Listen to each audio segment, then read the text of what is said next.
भरा नहीं जो भावों से बहती, जिसमें रसधार नहीं, वह हृदय नहीं, वह पत्थर है जिसको स्वदेश का प्यार नहीं। जी हाँ दोस्तों, मैं आर.डी. भारती और आप देख रहे हैं बिहारी सुल्तान। अगर आप उत्तर प्रदेश के निवासी हैं तो आपके लिए यह न्यूज़ बेहद सुनना आवश्यक है। और अगर आप उत्तर प्रदेश के निवासी हैं, उत्तर प्रदेश से बाहर हैं अथवा देश विदेश प्रदेश कहीं भी रह रहे हों, यह न्यूज़ जरूर सुनिए, क्योंकि उत्तर प्रदेश में जिला पंचायत चुनाव है और आज लेटेस्ट न्यूज़ है कि उस चुनाव पर रोक लगा दिया गया। मैं आपको इस वीडियो में बहुत सारी तथ्यपरक चीज़ें बताने वाला हूँ। क्या इस देश में गरीब होना गुनाह है? आपसे आज सवाल कर रहा हूं। गरीब होना अपराध है? कामराज का कसूर क्या था कि वो गरीब था? पिज्जा बॉय था, डिलीवरी बॉय था। और एक बात और बता देना चाहता हूं, बहुजन समाज, डिप्रेस क्लास, मजदूर वर्ग, इनके ऊपर जो घटनाएं होती है वह केवल उत्तर प्रदेश बिहार में ही नहीं बल्कि कर्नाटका, बेंगलोर, तमिलनाडु, हर जगह जो है ये घटनाएं होती है। कामराज रो रो कर अपनी व्यथा सुना रहा है। वह कंडीशनल बेल पर बाहर आया है, पिज्जा डिलीवरी बॉय है, और ये कह रहा है कि ट्रैफिक में हम लेट हो गए थे, मैडम ने मारना शुरू कर दिया, चप्पल खोलकर मारी। उनके हाथ में जो जख्म है, उनके हाथ में अंगूठी थी, वो हाथ ताबड़तोड़ चला रही थी। क्या गरीब व्यक्ति आपके घर पर काम करने के लिए जाए, अगर वह लेट हो जाता है तो आप उसको मारेंगे और उसको फिर जेल में डाल देंगे? क्या यही होता है पूरे देश में गरीबों के साथ, मजदूरों के साथ? अगर लेट आया तो हाथ चलाओ, मजदूरी मांगा तो हाथ चलाओ, काम करवाकर पैसे ना दो और उसके ऊपर घौंस जमाओ। क्या यही हो रहा है? इस तरह की खबरें सुनने के बाद मन काफ़ी व्यथित हो जाता है। लेकिन आपको आज का जो लेटेस्ट न्यूज़ बता रहा हूँ उत्तर प्रदेश का, उत्तर प्रदेश में जिला पंचायत चुनाव है और उस चुनाव पे ऊपर रोक लगाई गई है। रोक का मुख्य कारण यह है कि इलाहाबाद हाई कोर्ट में अजय कुमार बनाम राज्य सरकार एक PIL लगा, पब्लिक इंटरेस्ट लिटिगेशन, और उसमें 2015 का आरक्षण नीति का हवाला दिया गया।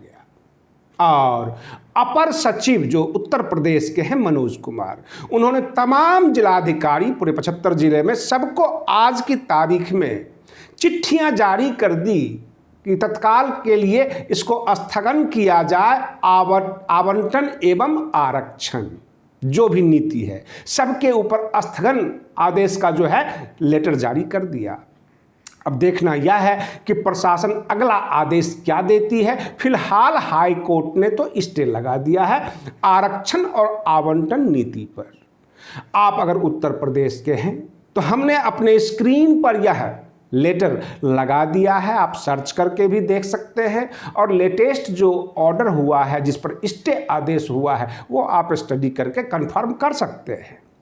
अब रही बात ये, उत्तर प्रदेश में एक बहुत बड़ा फेमस साइकिल यात्रा शुरू की गई है समाजवादी पार्टी की तरफ से, और यह यात्रा जो है जौहर यूनिवर्सिटी को बचाने के लिए, आपको याद होना चाहिए, आपको ज्ञात होना चाहिए, जौहर यूनिवर्सिटी के जो मालिक हैं वो आजम खान जी हैं। आने वाला 2022 का चुनाव होगा और समाजवादी पार्टी के मुखिया माननीय अखिलेश यादव जी इस साइकिल यात्रा में भाग लेंगे।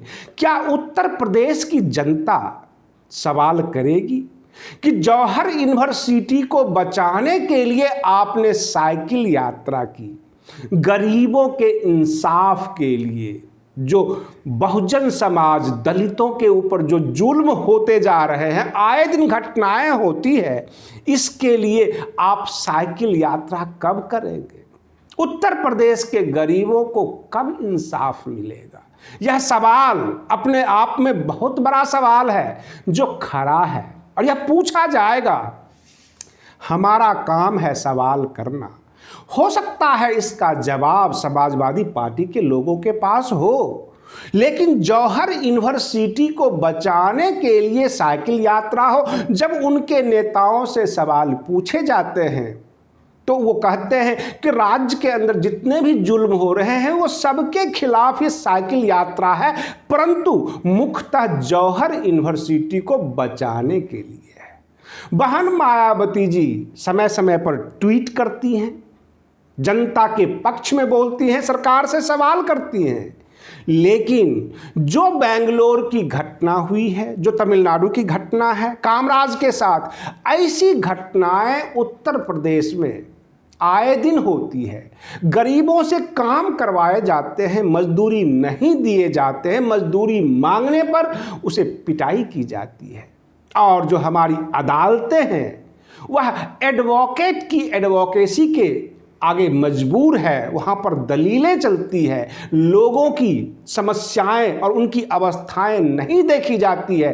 केवल कानून में चंद सेक्शन डाले गए हैं कि गरीबों को लीगल एड मिलेगा। अगर कोई सामाजिक संस्था खोल भी ले कानूनी सहायता केंद्र का, तो उसको कहीं से कोई सहायता नहीं मिलती।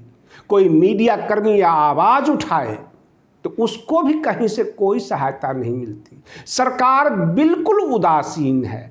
ऐसे में कहीं न कहीं से आप और हमें सबको आगे आना होगा, इन समस्याओं से लड़ना होगा, गरीबों के पक्ष में खड़ा होना होगा। और रही बात ये कि आगामी उत्तर प्रदेश जिला पंचायत का चुनाव पर क्या आदेश आता है, उन तमाम आदेश को लेकर बहुत जल्द ही अगले वीडियो में हम प्रस्तुत हो रहे हैं और आपको पल पल की घटनाक्रम की खबरें बताते रहेंगे। तब तक के लिए धन्यवाद।